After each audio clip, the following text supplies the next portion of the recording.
Hey everyone, and welcome.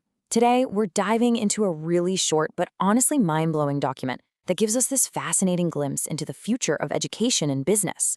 We're going to examine the core concepts right from the title, Architects of Innovation, Youth Technology Ventures.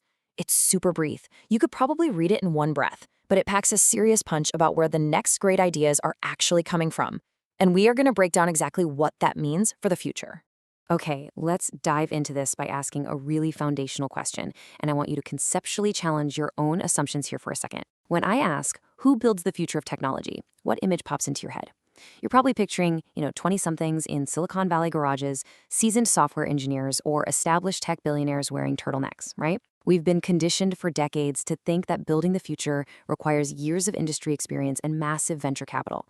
But the document we're exploring today, it completely flips that traditional narrative on its head. School students. Yeah, just let that sink in for a second. This demographic is right at the center of a technological revolution. We aren't talking about college graduates or seasoned professionals here. We're talking about young minds still sitting in a classroom, literally waiting for the recess bell to ring. It's a surprising fact that completely reorients how we view the capabilities of youth. They are no longer just waiting their turn to enter the real world. They are the next generation of builders, right now. So the crucial point is right here in Section 1, Architects of Innovation. Let's really zoom in on that word, architect. An architect is a person who designs and guides a plan rather than just passively consuming a final product. By choosing this highly active word, the authors are making a bold statement. An architect doesn't just, crash on the couch in the building. They actually draw the blueprints. They understand the foundation. They create the entire structure from scratch. This text empowers youth with that exact level of agency over our whole digital landscape. And that brings us to a really massive contrast: passive tech consumers versus architects of innovation. The traditional, everyday view is that students are simply end users. They download apps, they scroll feeds, they play games. They're basically viewed as a demographic to be marketed to. But this new framework absolutely shatters that dynamic. It elevates them from passive scrollers to the active architects who are designing the very systems, applications, and algorithms that the rest of the world will eventually use. Let's move to Section 2 and see how this builds. Youth Technology Ventures. Now we need to unpack the word venture. A venture is defined as a daring business enterprise involving potential risk, innovation, and actual real-world impact. We are absolutely not talking about a safe, simulated school assignment where everybody gets a gold star just for trying. We're talking about the willingness to risk a bruised ego, face the open market, and build something with tangible consequences in the real economy. It implies a true leap into building businesses that function in the modern world.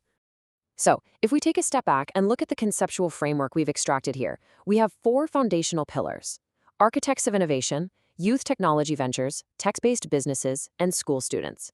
Breaking these pillars down helps us understand the logical flow of the whole idea. It's like a giant puzzle. We start with the identity, the architect, then we move to the vehicle, the youth technology venture. We define the medium, tech-based businesses, and finally, we ground it all in the demographic, the school students. It is an incredibly well-structured argument for youth entrepreneurship. Which leads us perfectly into Section 3, businesses for school students. Now, what's really interesting about this exact phrase, technology-based businesses for school students, is how it completely redefines traditional extracurricular activities. Think about it. We aren't just talking about joining the debate team or signing up for the science club anymore. The implication here is that the new after-school activity is founding a literal tech startup. It's a hugely ambitious standard that treats school students as fully capable, active participants in the modern digital economy. When you look at it all together, this source material outlines a step-by-step evolution for young minds. It's a complete transformative journey.